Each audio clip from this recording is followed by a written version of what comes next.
Alright, welcome back. So to make your branding screen, you have to sacrifice your background image for your home screen. So I deleted that image.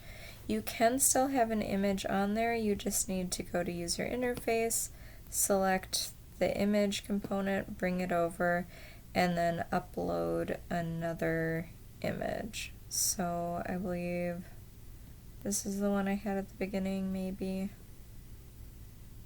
Oops. That's that one actually. Okay, there it is. Alright, so now I still have it and I could change the size to make it better, but I'm just going to skip that part and move on to the branding screen. So the first thing you have to do for the branding screen is make every one of these components invisible. So when you're selected into screen 1, you need to scroll down and uncheck this box that says title visible. Then you need to go into your image and uncheck the image visible, go into button, and all the way down here. Oh, it's not visible anymore. Perfect. So this is what we want. Then we go to screen 1 and we upload a background image that we want for our branding screen. So a branding screen, if you think of like Snapchat, it's like the ghost that appears as soon as you open it before you see the camera. So we're just going to, I already made a title screen, and this is what I want it to look like when the person first opens the app. And then I want that to last for 3 seconds, and then I want it to change to my home screen. So I'm going to go over here to sensors, and then drag over a clock. And then in the clock component, it's asking for a time interval, and this is in milliseconds.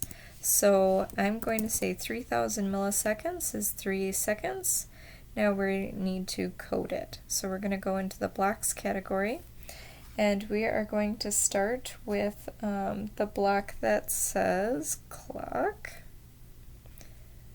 when clock 1 timer, and then we need to select each of the components, and we need it to say set component to visible. So let's see, image, here it is, set image 1 visible to.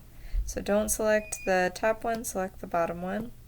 Then you drag this in and click it in, and then you need the logic part that says true at the end, so you're going to change that to true.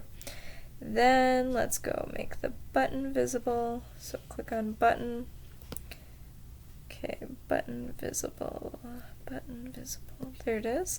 Set button 1 visible to, okay, we're going to need a true for that one as well.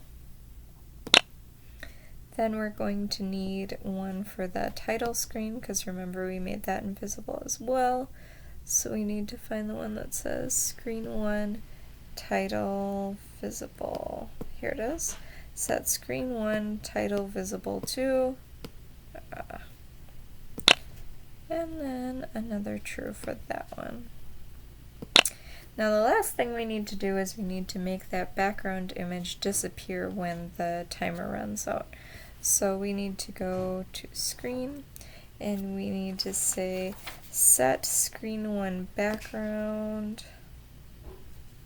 image to, and then we don't want it to be anything, so we are going to select a blank text box right up here, and this just means nothing. There we go.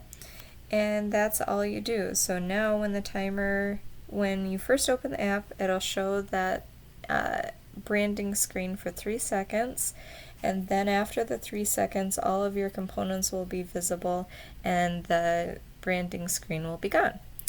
So I'm going to quickly show you how to add another screen. So you're going to select screen 1, you're obviously going to need another screen, so add a screen. Screen 2, that's a fine name, we'll say OK.